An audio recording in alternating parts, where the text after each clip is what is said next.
بسم الله الرحمن الرحيم.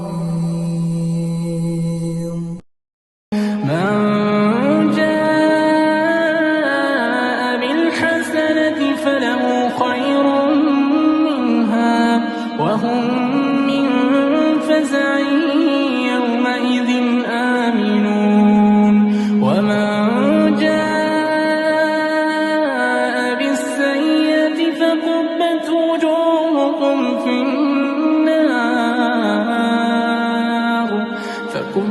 وجوههم في النار هل تجزون إلا ما كنتم تعملون.